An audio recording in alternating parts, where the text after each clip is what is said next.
This is probably the roughest, most inaccurate tool I have in my collection, with blades that go blunt like in no time at all.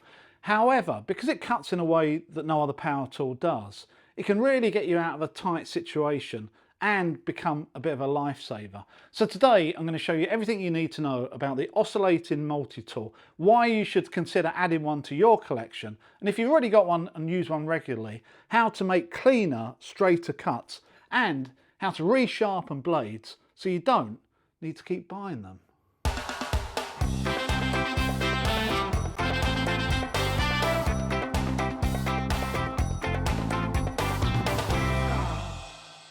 The multi-tool, or oscillating multi-tool as it used to be called, is a unique tool. It's actually derived from a tool that was invented in 1967 to cut casts of people's bodies without actually harming the skin. It works by the blade oscillating backwards and forwards really quickly. It doesn't move very much, just 2 or 3 degrees, but it's enough to cut if you've got a serrated edge at the front. If you look at some of the film that I've taken of it and I slow the tool down as much as possible and then I slow the footage down, you can clearly see the blade moving from side to side, and with a blade of this length it moves around about 5mm in total. So with that backwards and forwards movement combined with a serrated edge or an abrasive edge or surface is enough to cut, saw, grind, sand or even polish depending on the attachment you put in the end.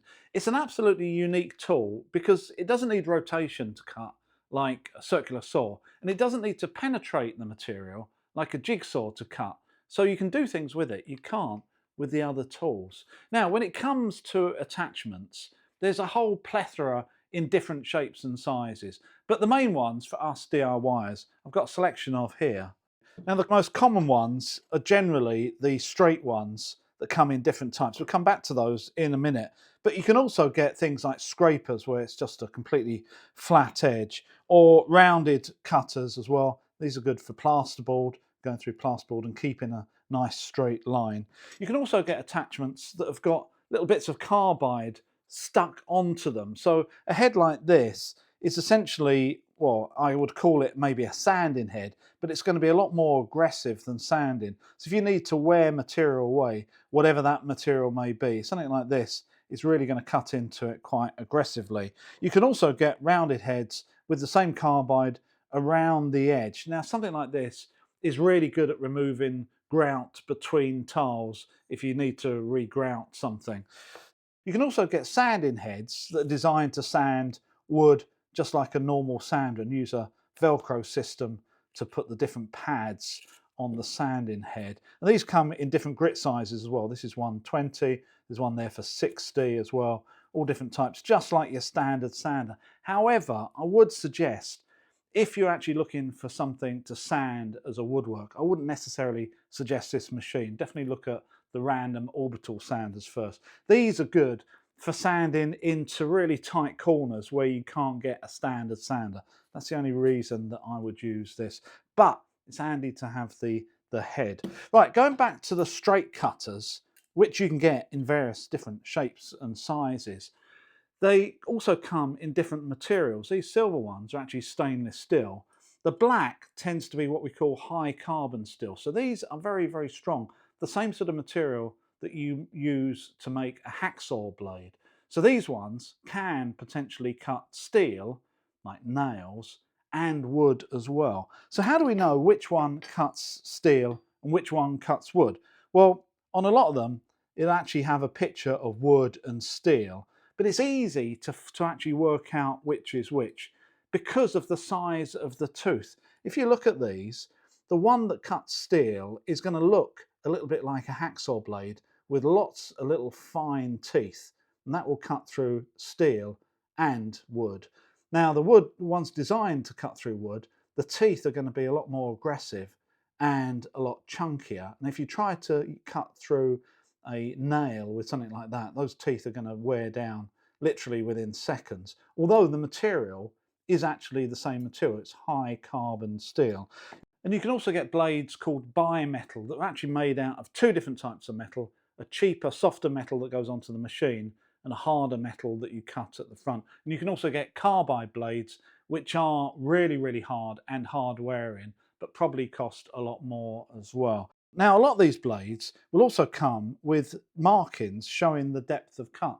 And that's one of the advantages of this tool, is that you can actually cut straight into something. So it's handy to know how deep or to limit the depth you're actually going. However, the markings aren't as useful as you may think, because two reasons. First of all, as you use the blade, the markings tend to wear out.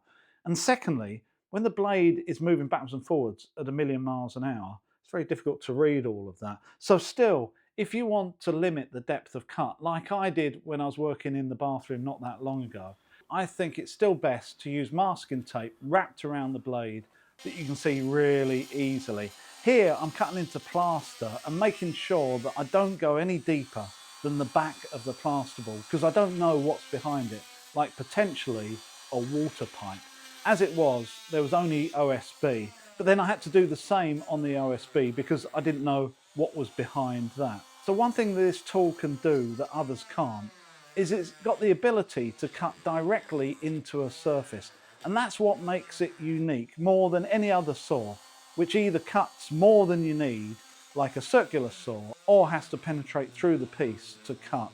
The ability just to cut the section you want, no wider and no deeper, can make the difference between hitting a cable or a pipe, or creating damage that you don't necessarily need to make when you're in a tight position.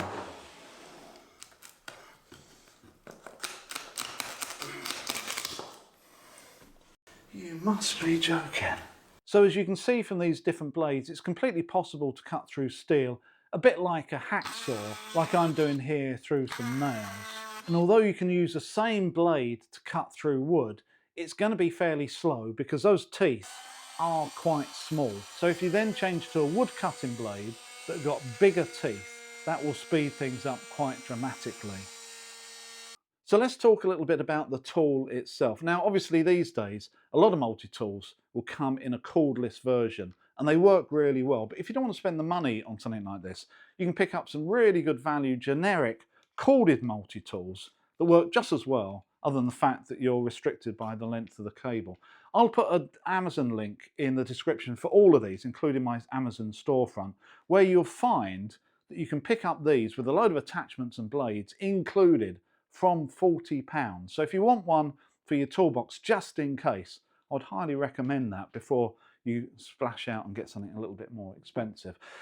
I think more importantly than the corded or battery operated is how the blade fits in. Now this is what's called a tool-free blade changing system. It's like a quick release system, and all you do is pull that back, pop a blade in, wiggle it around so it fits in, and that's it done. And if you want to change the angle of it, you just do the same, wiggle it around, make sure it's clipped in, and that's ready to go. The alternative is a bolt that you undo, slip the blade in, and then do up with an Allen key, which can be a little bit tiring after a bit.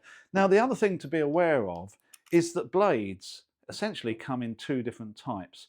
There's this type, which I would call the standard type, and you'll notice that it's actually got an open end. Now, this type is going to be used for the majority of the tools, plus the cheaper versions. Now, there is another type that is fully enclosed, and that's called Starlock, which is generally used by the more premium brands like Bosch, Festool and Makita. So make sure you understand which type your machine uses before you go and buy a load of the wrong type.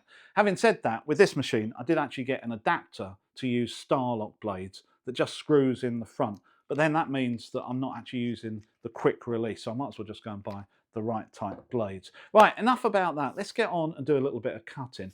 Now, one of the challenges of cutting harder materials like timber is getting a nice straight line. Once you start with this and the thing is vibrating, it's really easy to go all over the place. So I've got a couple of ideas to help you get straight lines in timber. So if you just go ahead and attack a piece of wood head on using the full width of the blade, the oscillations have a tendency to push the blade all over the place, and before you know it, you're making lots of different marks everywhere except for the place you want to cut. So let's change a couple of things. Firstly, it can be sometimes easier to see what you're doing with the tool upside down. They've designed the trigger on this extra large on purpose so you can use it upside down with your thumb pointing forward. Next, my left hand is both supporting the tool and against the workpiece, which means I'm starting from a more stable position. And lastly, I angle the blade so I'm cutting just on one edge, pulling it towards me with not much force until I manage to get a deep enough cut to be able to use it to guide the blade.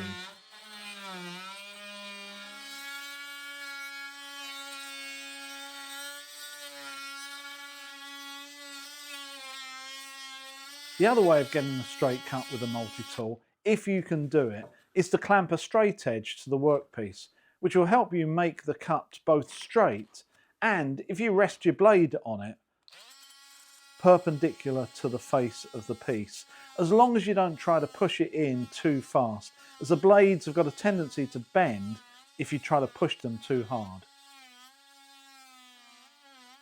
Once a cut is established, I can remove the guide and finish it. Obviously, because of the way the blade cuts material, a multi-tool will always create dust, especially if you're cutting plasterboard. So it's really important to wear a mask, eye protection and ear protection when you're using a tool like this.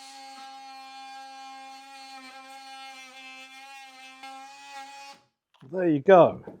So I think that should give you a few clues on making cuts a little bit straighter. The last thing I want to talk about is how to resharpen your blades. Well, the advantage, or one advantages I suppose, of this system is that the blades rely on a serrated edge. So if your blade is completely shot like the one I've got here, all you need to do is recut a serrated edge in it and it'll start cutting again. Maybe not for steel. I think you really need, if you're going to cut something like steel, you really need a nice sharp blade, as I said, that looks a little bit like a hacksaw. But definitely for timber, this is completely possible because I've done this a number of times.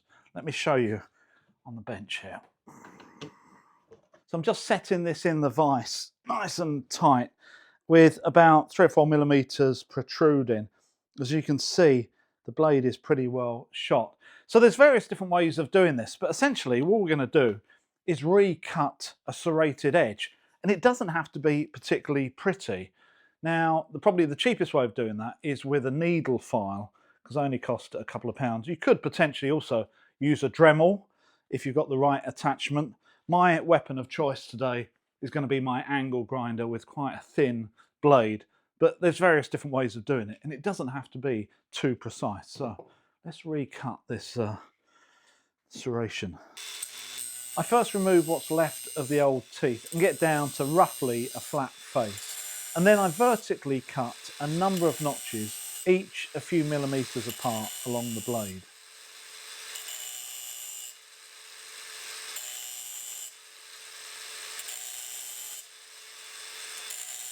With the grinder now angled slightly, I can turn the sections left sticking up into points, and the whole process just takes a couple of minutes.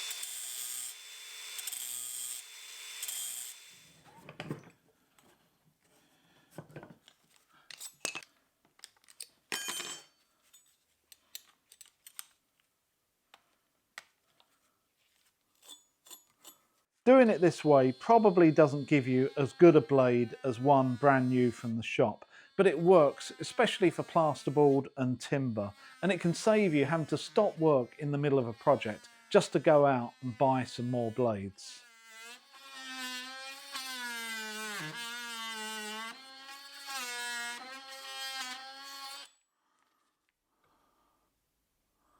So there you go, that is a bit rough and ready. But before now, I've used this method to save me going down the DIY shop when I've just got one blade left. Try it for yourself. It doesn't have to be anything fancy. Just cut a serrated edge in there and you can reuse your blades. Well, I hope that I've given you some ideas on how to use a multi-tool and to save a little bit of money. I will see you next time.